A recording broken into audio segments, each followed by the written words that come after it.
오늘 이렇게 수요 저녁 예배를 또 나오신 여러분들, 또 하나님의 말씀을 사모하신 여러분들에게 주님의 시간에 함께하기를 축복합니다.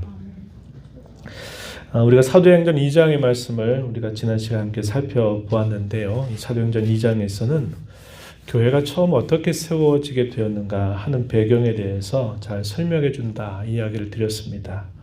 교회가 세워지게 된 것은 가장 결정적으로 오순절 명절에 성령께서 교회 가운데 강림하신 사건이 그 시작의 배경이 된다 그랬습니다. 그래서 우리가 지난 시간에 살폈던 내용들은 오순절에 성령이 강림하신 사건이 있었을 때 몇 가지 동반되는 특별한 현상들이 있었고, 그 현상들에 대해서 사람들이 어떻게 반응을 했었는가 하는 부분을 우리가 살펴보았습니다. 이 내용이 2장 1절부터 13절까지 표현이 되어 있습니다.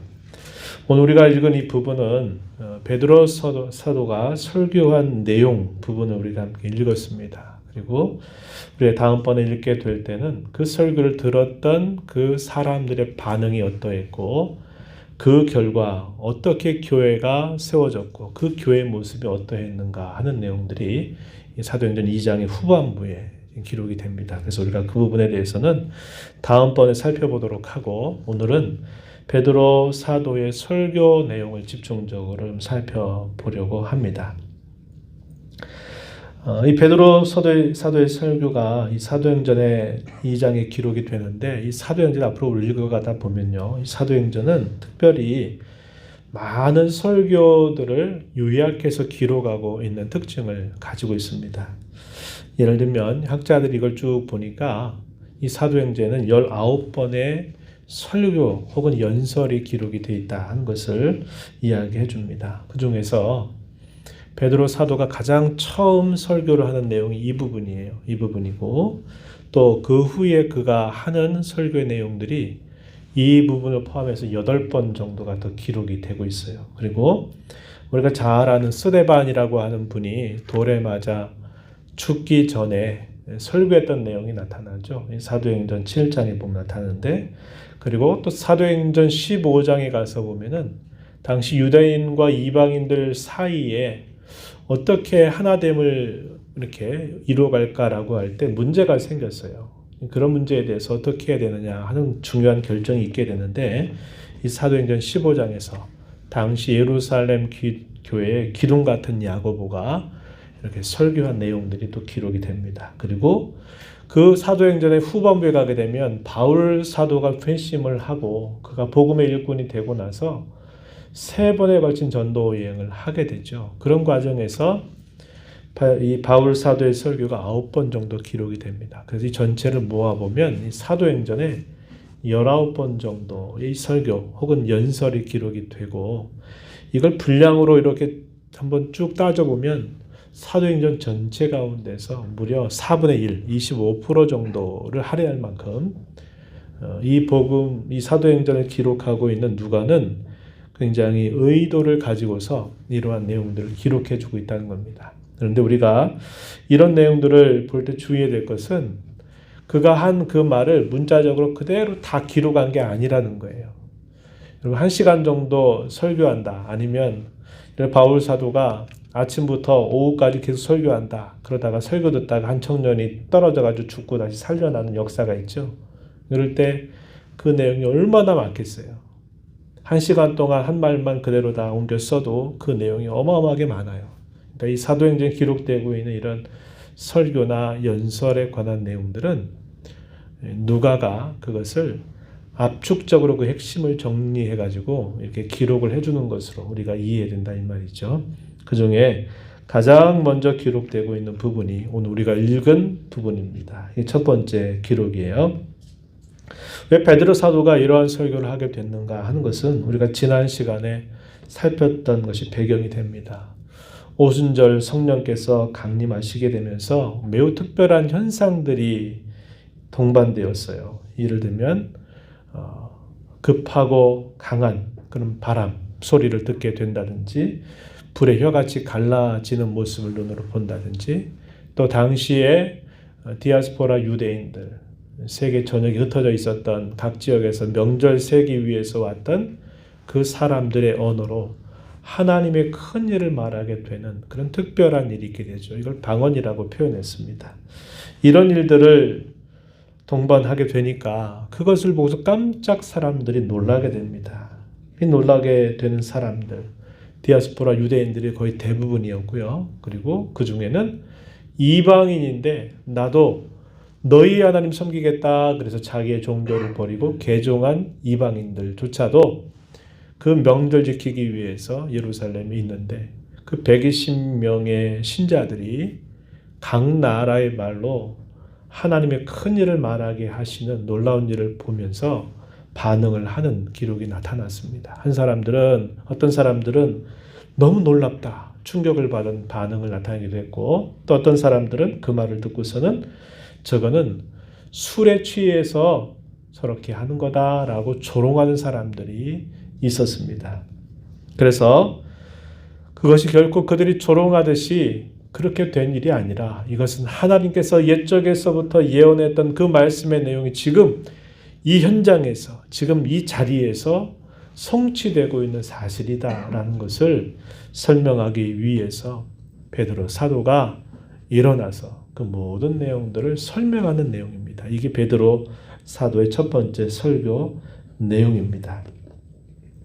그러면서 그는 오늘 우리가 읽은 본문 14절에서 이렇게 말하죠. 내가 여러분들에게 알게 할 것이다.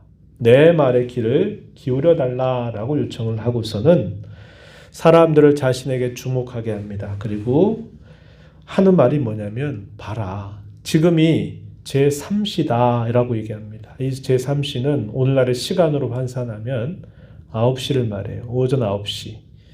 오전 9시에 누가 술에 취해서 술 취한 자의 그런 말로 하고 있는 것이겠느냐. 결국 그럴 리가 없다라는 사실로 그 조롱하는 사람들의 말을 일축하고 이건 술에 취한 것이 아니라 이미 옛적의 선지자 요엘을 통해서 하셨던 그 예언이 지금 이 현장에서 성취되고 있는 사실이다. 이것을 이야기합니다. 그러면서 말세, 마지막 때가 시작이 됐다라는 것을 알려줍니다. 이게 우리가 읽은 본문 16절에서부터요 21절까지 설명합니다. 구약 선지자 요엘이 했던 그 말씀을 인용하는데 그대로 문자대로 인용을 하는 게 아니라 표현을 바꾸어요.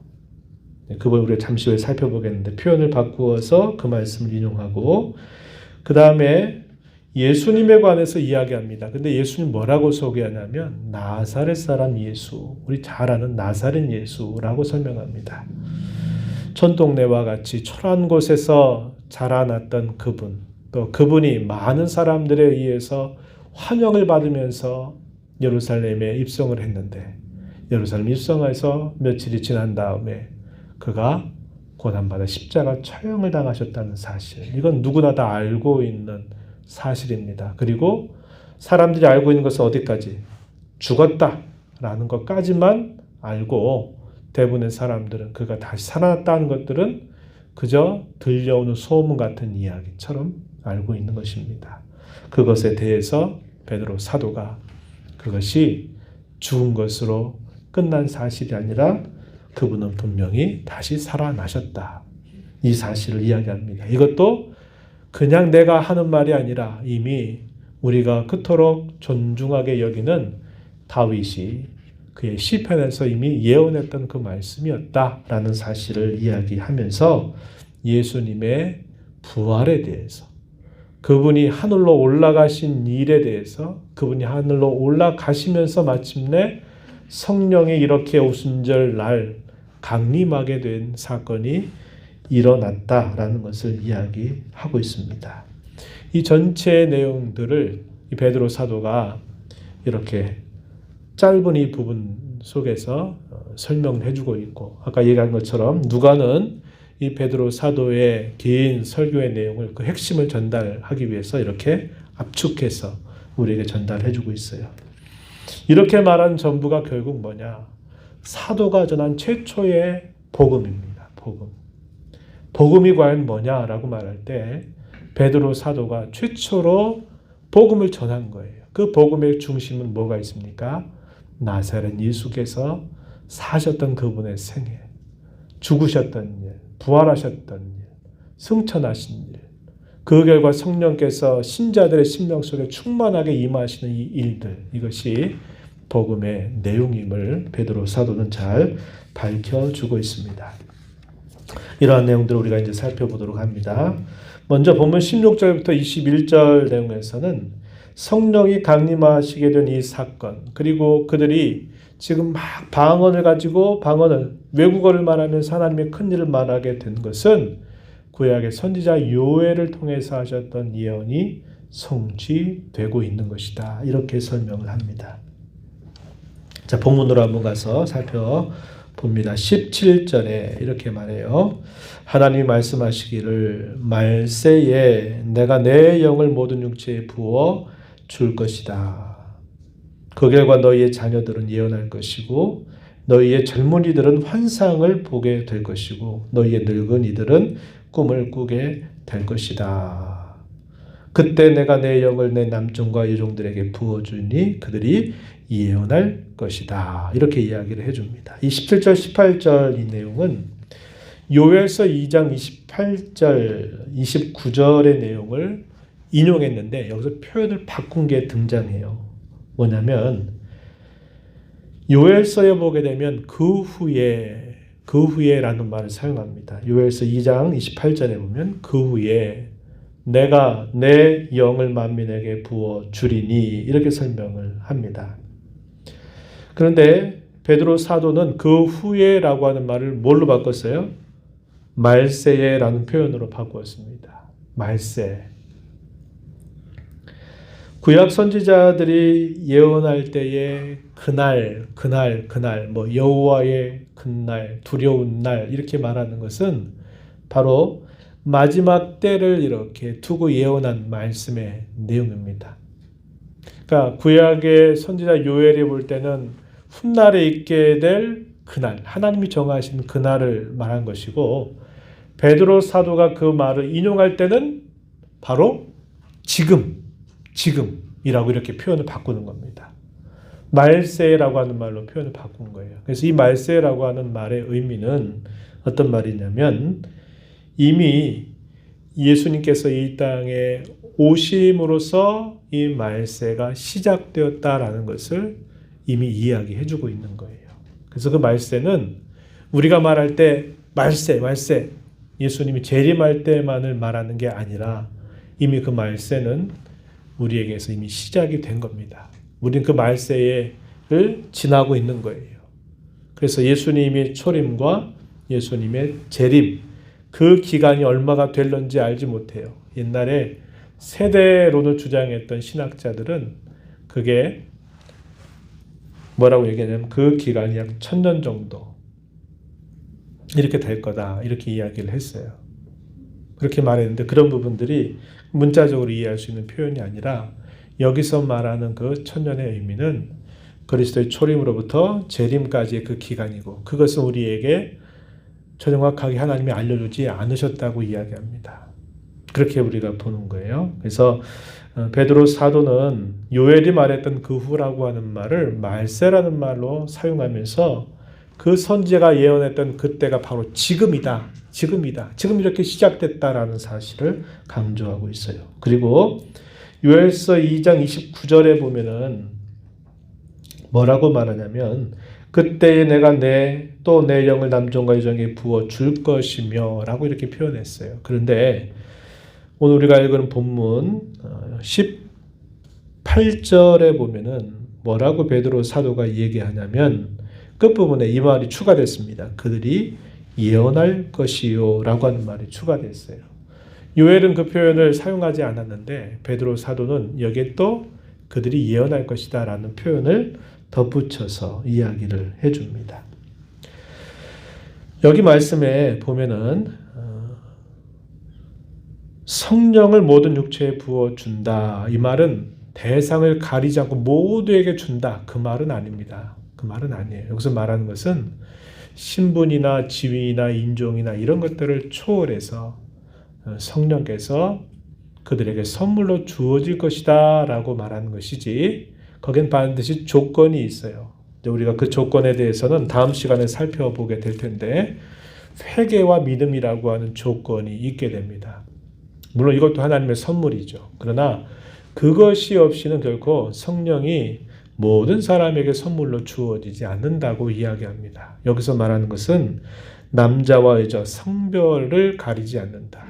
신분을 가리지 않는다. 지위고하를 가리지 않는다. 빈부귀천을 가리지 않는다라는 것을 알려주는 말씀이에요. 그리고 여기 17절에서 예언한다, 환상을 본다, 꿈을 꾼다, 이 말은 같은 의미를 다른 표현으로 이렇게 바꾸어서 설명하고 있는 말입니다. 예언하는 게 다르고 꿈꾸는 게 다르고 환상 보는 게 서로 다른 이야기가 아니라 하나의 이야기를 이렇게 표현하고 있는 말로 이해해야만 된다는 겁니다. 그리고 이 예언이라고 하는 말이 구약의 선지자들이 예언했던 그런 의미가 아니라 이 말은 하나님을 바르게 알고 믿는 지식을 뜻하는 그런 말입니다. 그래서 예언을 모든 사람이 할 것이다. 물론 조건을 만족하는 사람들이겠죠. 그런 사람이 예언한다라고 말할 때는 복음의 내용을 알고 하나님이 누구신가를 알게 되는 이 일들이 이제 보편적으로 이루어지게 될 것이다 라는 것을 알려주는 말씀입니다.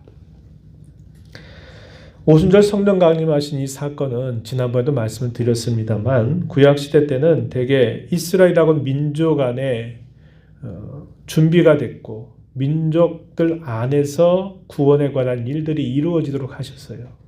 그러나 그 일들이 다 완성이 되고 난 이후에 성령께서 강림하신 것은 이제는 민족적인 경계를 뛰어넘고 또 언어적인, 문화적인 모든 시간적인 간격, 공간적인 간격을 다 뛰어넘어서 이제 혈연적인 이스라엘이 아닌 영적인 이스라엘로 이 복음이 온 세계에 전파되게 된다는 것을 보여주는 사건이라고 말씀을 드렸죠.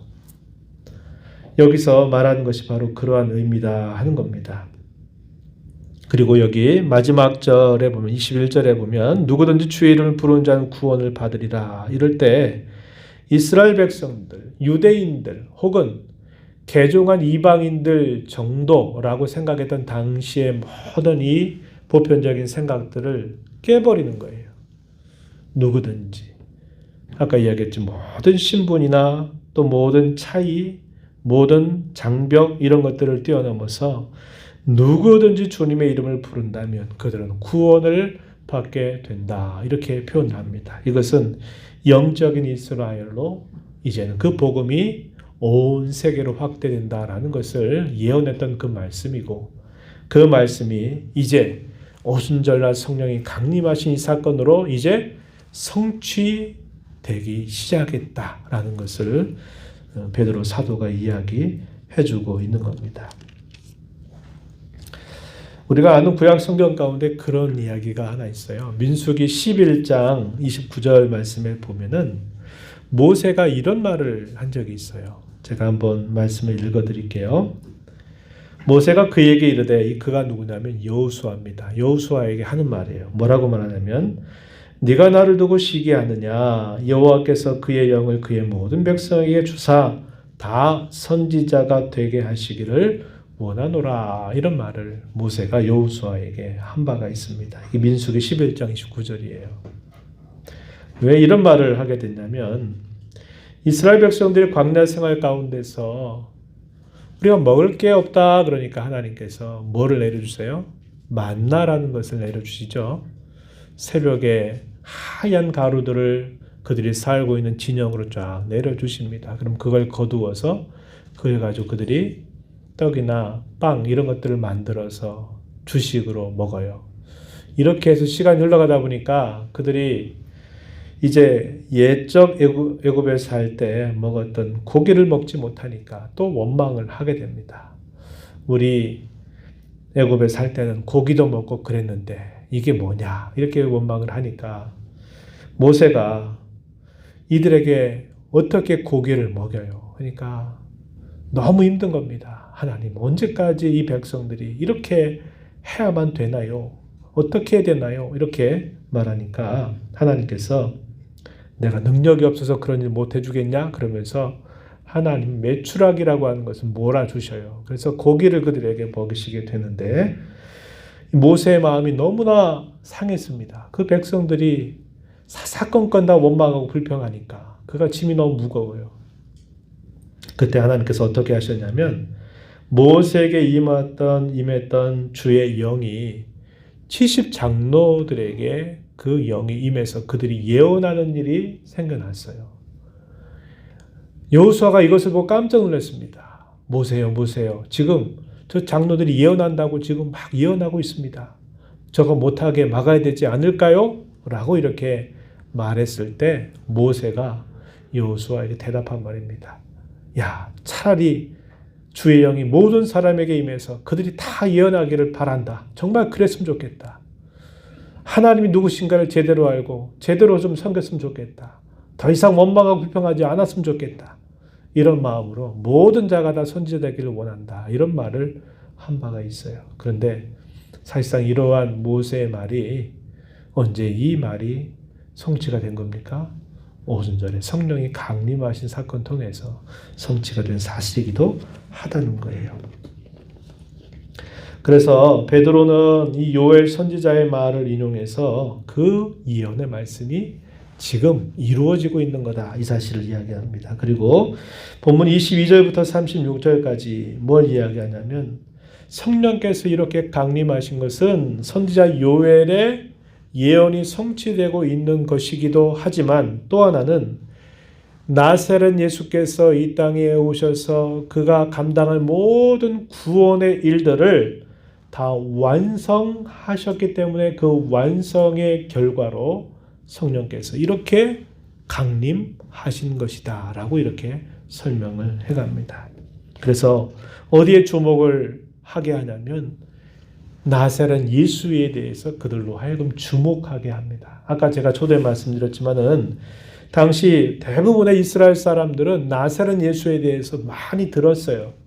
그 들은 이야기가 어디까지냐? 십자가에서 처참하게 아주 치욕스럽게 죽어버리고 끝났다. 우린 많은 것들을 기대했는데 하나의 큰 해프닝처럼 뭔가 일이 일어날 것처럼 되더니 갑자기 모든 게 다 사라져 버렸다. 이런 정도만 알고 있는 거예요. 그들에게 베드로 사도가 이야기하는 겁니다. 그의 생애에 대해서, 그의 죽음에 대해서, 그의 부활에 대해서, 그의 승천에 대해서, 그와 함께 성령이 강림하신 사실에 대해서 그들에게 설명을 하기 시작하는 겁니다. 우리가 읽은 본문 22절, 23절의 내용은 예수님의 생애에 대해서, 그분의 죽음에 대해서 간단하게 표현을 해줬어요. 22절 말씀 보세요. 이스라엘 사람들아 이 말을 들으라. 너희도 아는 바와 같이 하나님께서 나사렛 예수로 큰 권능과 기사와 표적을 너희 가운데서 베푸셨다. 너희 앞에서 그를 증언하셨다. 누가? 하나님께서 나사렛 예수를 증언하셨다. 이렇게 말합니다. 그런데 말로 하신 것이 아니라, 말로만 하신 게 아니라 어떻게 하셨다고요? 권능과 기사와 표적을 베푸시면서 그가 누구인가를 하나님께서 보여주셨다. 나타내 주셨다. 이렇게 설명을 해줍니다. 이건 예수님의 생애를 가르쳐 주죠. 그분이 공생애를 시작하시면서 그분이 하셨던 모든 일들, 사람들을 고치고 귀신 들린 자에게 귀신을 쫓아내주고 또 모든 사람이 죄인이라고 말했던 그 사람을 두고 너의 죄가 용서받았다라고 말씀도 하시고 죽었던 사람을 다시 일으켜 세워 살리기도 하시는 이 모든 일들, 그것을 분명하게 얘기해 주고 있습니다. 여기 권능이라고 하는 말은 하나님이 가지신 그분의 속성을 나타내는 말이죠. 그러면 여기 기사라고 하는 말은 놀라운 일이라는 거예요. 하나님이 권능을 사람들 가운데 행하셨을 때 사람들이 그걸 보고 어떤 반응을 보일까요? 깜짝 놀라는 거죠. 어떻게 저런 일이? 깜짝 놀라게 하는 거예요. 하나님의 권능이 사람에게 어떻게 나타나면 사람은 그걸 보고 깜짝 놀라요. 어떻게 이런 일이 가능하냐? 이런 놀라운 일이 가능하냐? 이걸 기사라고 표현해요. 그럼 여기 표적이라고 하는 말의 의미는 표지판 같은 거예요. 표지판. 이렇게 가끔 설명하지만 우리가 이렇게 도로를 가면서 이렇게 요즘에 30km로 많이 쭌 데 있죠. 지나가면 이제 무조건 딱지를 뜯기는데 표지판 같은 거예요. 이렇게 빨간 테두리에다가 30답 써 있으면 30km 이상을 달리면 걸립니다. 범칙금을 내야 됩니다. 이걸 나타내 주는 거죠. 그 표지판을 보고서 사람들은 어떻게 하겠습니까? 달리는 속도를 브레이크를 밟아서 30km 아래로 줄여요. 왜 그래요? 이 표지판과 같은 거예요. 하나님께서 권능을 사람들 가운데 나타내서 그들을 놀라게 하시는 목적은 뭐냐면 그 기적 자체에 놀란 것으로 멈추지 말고 그 기적을 행하시는 이가 누구인가를 바라보고 믿게 하시려는 그 목적이 있는 거죠. 그걸 두고 표적이라고 말합니다. 예수님의 제자 가운데 요한은 특별히 예수님이 행하신 모든 일들을 두고 의도적으로 표적이라고 사용해요. 표적. 이 말은 얘들아, 여러분들이 이 말씀 보고 이 기적 보고 기적 자체에 놀라지 말고 이 기적을 행하시는 분이 누군가를 알고 그를 믿어야 된다. 이게 진짜 기적의 목적이다. 이렇게 알려주기 위해서 표적이라는 말을 의도적으로 사용하게 돼요. 그래서 여기 권능이나 기사나 표적을 의미적으로 설명하면 이런 의미가 있다. 이렇게 말씀을 좀 드릴 수 있겠어요. 예수님이 오셔서 하셨던 그 일들은 그를 행하시는 나사렛 예수 자신이 바로 그들을 구원하기 위한 구원자로 오셨고 그들의 삶의 수많은 어려움 가운데 죽음의 위협 가운데 심지어 죽은 사람 가운데 살리신 것은 그분만이 그들을 살리고 회복할 수 있다고 하는 것을 보고 믿게 하는데 그 목적이 있었다는 것을 이야기해 주는 겁니다. 예수님의 공생에는 바로 그런 일로 불철주야 잠도 주무시 못하신 채 먹는 것도 먹지 못하신 채 그런 일에 분주하게 움직이셨던 삶이었습니다. 그리고서 23절에서 뭐라고 말하냐면 그가 하나님께서 정하신 뜻과 미리 아신 대로 내준 바 되었거늘 너희가 법 없는 자들의 손을 빌려 못 박아 죽였다. 이렇게 말합니다. 법 없는 자들, 이방인들을 표현하는 말이에요. 법 없는 자들, 율법과 상관없는 자들. 대표적으로 로마인들이죠.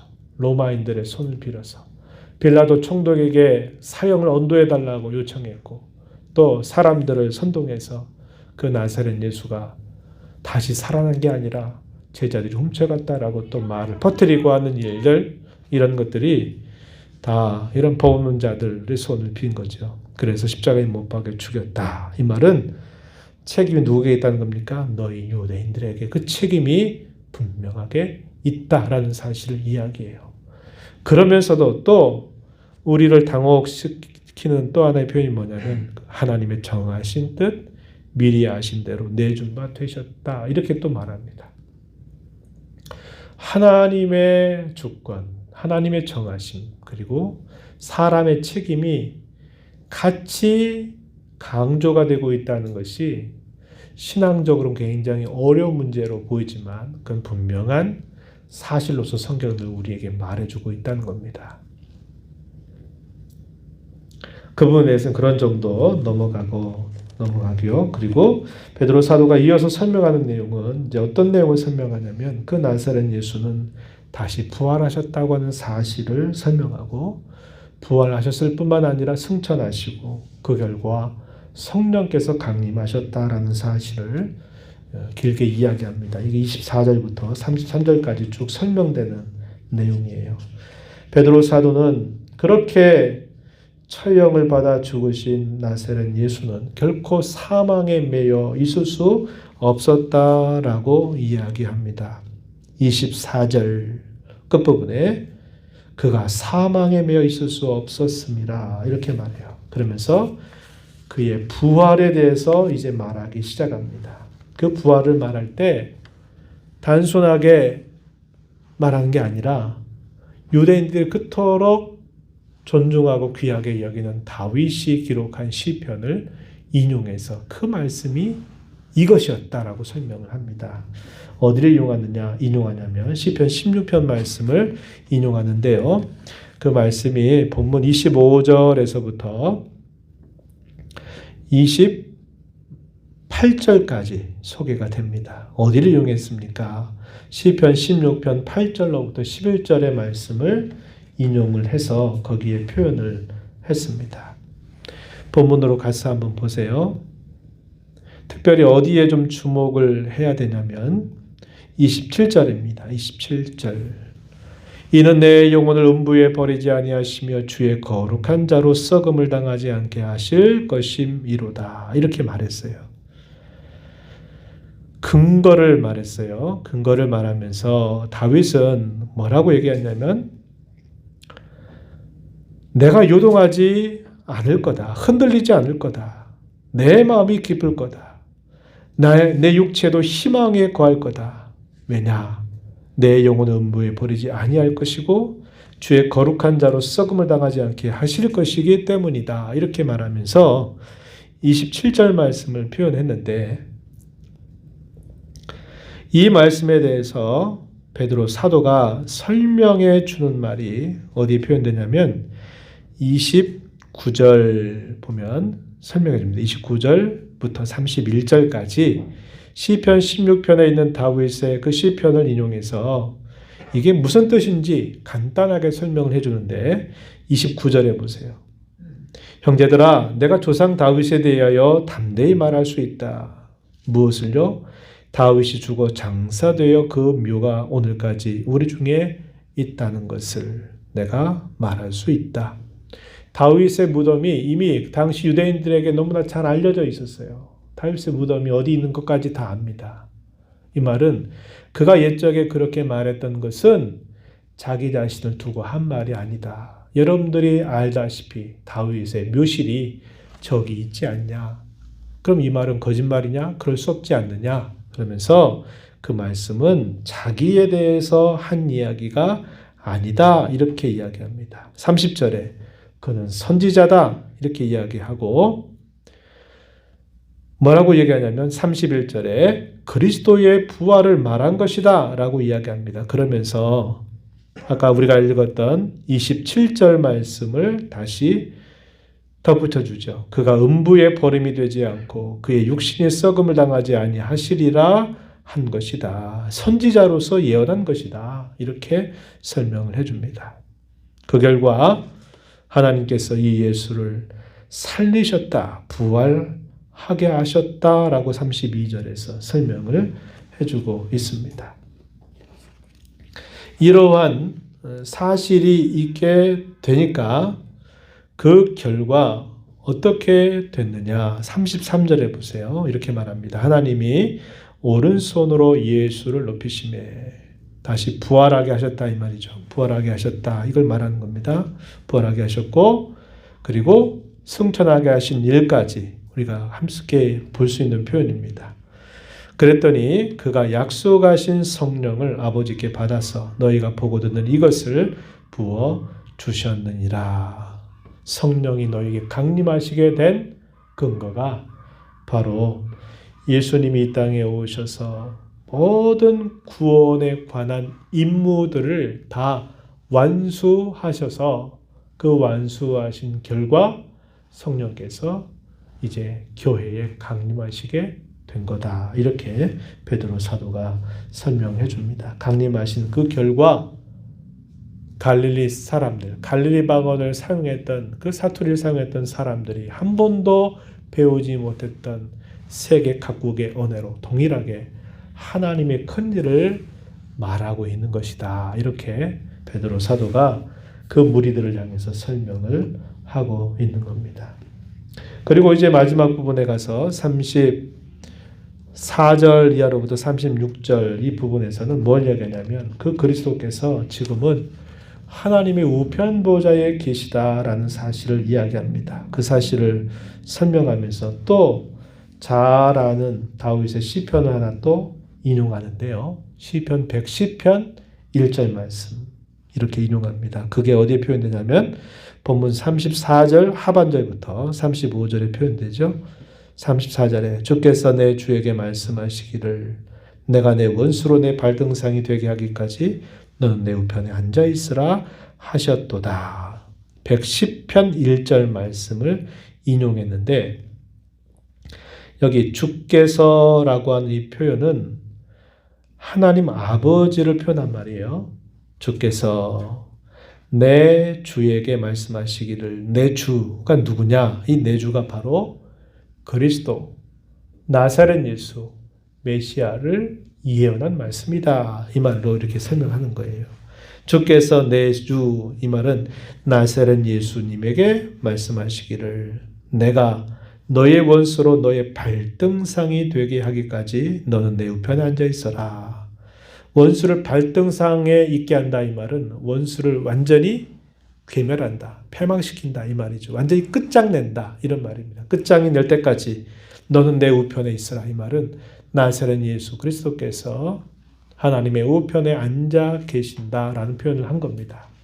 이건 누차 설명드리지만 문자적으로 우리가 지금 하나님의 보호자가 어딘가에 있고 그 보호자의 가운데 성부 하나님이 계시고 그 옆에 오른쪽 편의 의자에 나사렛 예수께서 계시는구나 이렇게 이해하면 안 된다 그랬어요. 이것은 하나님의 통치 전체를 이제 나사렛 예수께서 이것을 다 관할하고 계시다라는 사실을 표현해 주는 그런 말로 이해된다고 말씀을 드렸습니다. 그래서 이 표현이 모든 일들을 다 완수하시고 장차 모든 대적들을 다 발 아래 두실 때까지 예수님은 하나님의 우편에 계시다라는 사실을 이야기합니다. 승천하신 그분은 하나님의 우편에서 뭐하고 계시나요? 지금도 계속적으로 일하고 계신다. 그래서 이걸 제가 뭐라고 했냐면 예수님의 천상사역이라 표현했어요. 예수님의 천상사역이 지상에서 어떻게 나타나냐면 성령의 강림 사건과 함께 이제 모든 택하신 백성들을 세계 각곳에서 다 불러 모으는 일을 하시는 거예요. 그래서 이 구원의 일들이 계속적으로 이루어가도록 역사하시는 일이 예수님의 천상사역이에요. 예수님의 지상사역은 뭡니까? 이 땅에 탄생하신 것부터 아까 우리가 살폈던 공생의 죽음과 부활과 승천, 이것은 예수님의 지상사역이었어요. 그래서 이렇게 이야기를 쭉 해주고 있다는 겁니다. 이것 전체를 두고 뭐라고 말하느냐? 이걸 두고 이걸 복음이다 라고 우리가 부르게 된다는 겁니다. 베드로 사도는 이 복음의 내용들을 이렇게 당시의 사람들에게 다 소개하면서 그들로 하여금 결단을 촉구하는 메시지를 전달하게 돼요. 이제 우리가 다음 부분에 읽을 말씀의 내용이 됩니다. 복음 바로 이것입니다. 구약의 선지자들이 예언했던 그 말씀에 따라서 하나님이 약속하신 구원자가 이 땅에 오셨던 사실, 구원의 모든 일들을 다 완수하시는 과정, 그것은 계속적으로 낮아지시는 과정, 하나님의 영광의 보좌를 버리고 우리와 같이 가난한 자, 우리보다 더 가난한 자로 이 땅에 오셔서 낮아지셔서 죽기까지 복종하셨던 그 일, 그리고 사망의 권세를 깨뜨리고 다시 부활하시고 승천하시고 지금은 하나님의 우편 보좌에서 성령을 통하여 계속적으로 그의 교회를 확장하고 그의 나라를 더 확장해가는 일들을 이루어 가시는 이 모든 일들, 이걸 두고 우리는 복음이라고 말하고 그 복음의 열매가 이렇게 나타나고 있다는 것을 우리는 알게 되는 겁니다. 우리는 오늘 이 말씀을 보면서 잘 한번 생각해 봐야 돼요. 복음을 통해서 내가 살고 있는지 이걸 잘 생각해 봐야 합니다. 우리는 어떤 생각을 하냐면 복음은 내가 예수님을 믿게 될 때 필요하다고 생각해요. 그리고 믿게 됐으면 그때 이후로는 복음은 별로 필요 없다고 생각해요. 그래서 내가 무엇인가를 애를 쓰고 힘을 쓰고 하는 것들은 내가 하는 것이지 내가 복음을 통해서 산다라는 생각을 다 이렇게 잊고 살아요. 그런데 우리가 복음을 통해서 살지 않으면요, 우리가 다 종교적인 일 같고 또 하나님의 일 같고 하나님 기뻐하시는 일 같은데 나타난 열매를 보면 그게 복음으로 살지 않았다. 복음으로 행하지 않았다는 것이 드러날 때가 너무나 많아요. 그게 뭡니까? 결국 복음을 통해서 살고 복음을 통해서 행하고 복음을 통해서 우리가 무엇인가를 이루는 모든 일들은요. 그 열매가 어떻게 나타나느냐. 하나님의 영광이 나타나고 우리의 겸손이 나타나고 우리의 자아가 낮아져야 되고 하나님의 영광을 받으시는 일로 나타나야만 되는 거예요. 근데 그것이 안 나타나고 거기에서 다툼과 질투, 분쟁이 나타나고 거기에서 어떤 사람은 자기가 마치 잘한 것이냐 기고만장하고 어떤 사람은 안 그런 것처럼 정죄하고 하는 이런 일들이 나타나면 그건 복음으로 사는 게 아니에요. 복음으로 행한 게 아니에요. 겉은 하나님의 일이고 교회 일이고 주님 기뻐하신 일이라고 말할지 모르지만 그 속은 복음으로 한 게 아니에요. 복음은 철저하게 하나님의 은혜가 얼마나 부유하다는 것을 우리에게 알려줘요. 우리는 그 복음 앞에 얼마나 보잘것없는 얼마나 비천한 자들인지 얼마나 곤비한 자들인지를 복음 우리에게 끊임없이 일깨워줘요. 하나님의 은혜가 아니면 나는 다시 회복될 수도 없고 살 수도 없고 나는 하나님의 은혜가 아니면 제대로 한 발걸음도 뗄 수도 없다는 것을 복음 우리에게 끊임없이 알려줘요. 그런데 이 복음을 우리가 알지 못하면요. 어떻게 할까요? 자기가 나타나는 겁니다. 자기 상이 나타나고 거기에 시기와 질투, 다툼, 분쟁이 나타나죠. 우린 잘 생각해야 돼요.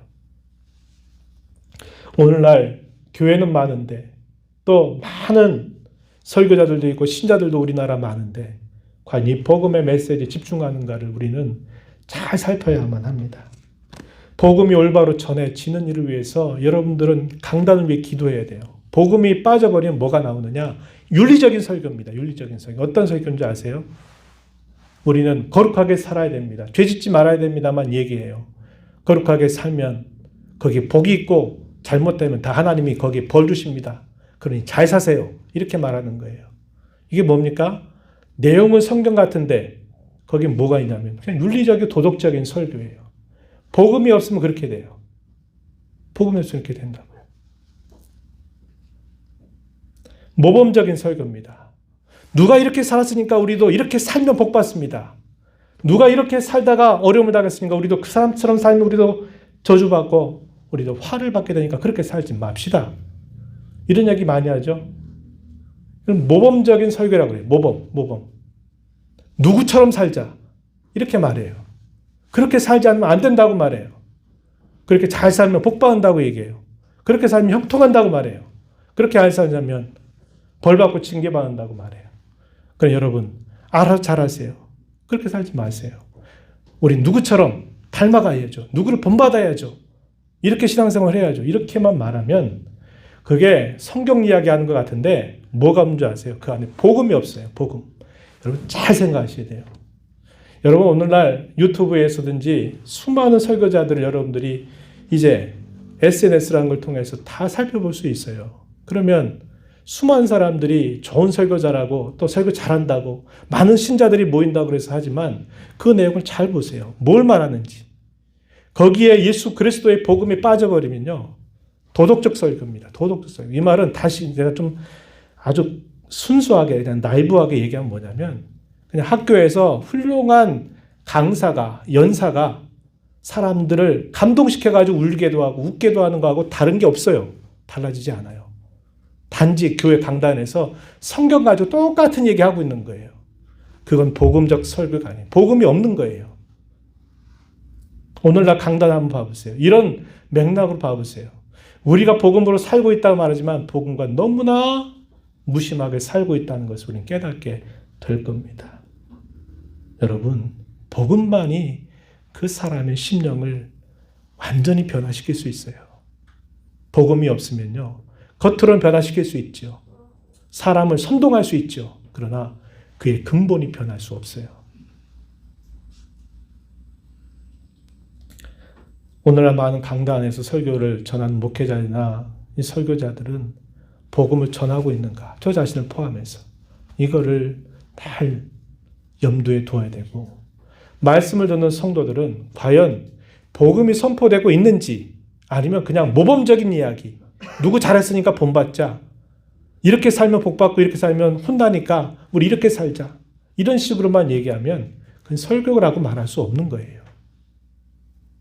그러니까 여러분, 우리는 기도해야 됩니다. 말세의 지마를 살아가면서 복음이 강단에 풍성하게 증거가 되는 그런 강단이 되게 해달라고 기도해야 되고, 목회자가, 설교자가 타락해서 엉뚱한 소리 강단에서 해서는 안 된다는 것을 알고 설교자가 타락하지 않도록, 그저 잘 먹고 잘 살고 복 받고 형통하고 누구 본받고 상급 쌓고 이런 것들만 거기에 치중하는 신앙의 그런 내용을 가르치지 않도록 기도해야 돼요. 성도들은 복음에 따라서 잘 듣는 그런 귀를 훈련해야만 됩니다. 베드로 사도는 설교 가운데 그런 말을 하죠. 우리가 이 일의 증인이로다. 이 말은 우리가 복음의 증인이다. 이렇게 이야기합니다. 이 말은 사도 자신만 한 게 아니라 거기에 모여있는 120명의 모든 신자들뿐만 아니라 모든 디아스포라 유대인들, 개종한 이방인들까지 다 포함해서 뭐라고 말하느냐. 우리는 이 일의 증인이다. 복음의 증인이다. 이렇게 말하면서 이 복음의 증인으로 우리는 살아야 된다라고 이야기해 줍니다. 오늘 이 말씀을 통해서 복음을 깊이 알고 복음을 따라 살고 복음을 따라 행하고 이 복음의 증인으로 살기를 다시 한번 다짐하며 오늘 구하는 저와 여러분이 되기를 축복합니다. 하나님 아버지, 오늘 말씀을 함께 살펴보면서 예수 그리스도께서 이 땅에 오셔서 저희들을 위해서 대신해서 행하신 이 일만이 우리의 영혼을 죽음의 형벌로부터, 영원한 형벌로부터 건져낼 수 있음을 저희가 다시 한번 깨닫습니다. 복음으로 말미암아 살지 않으면 그 열매가 결국 우리로 하여금 하나님의 영광을 가리고 우리 자신들을 드러내는 일이 되고 말 것입니다.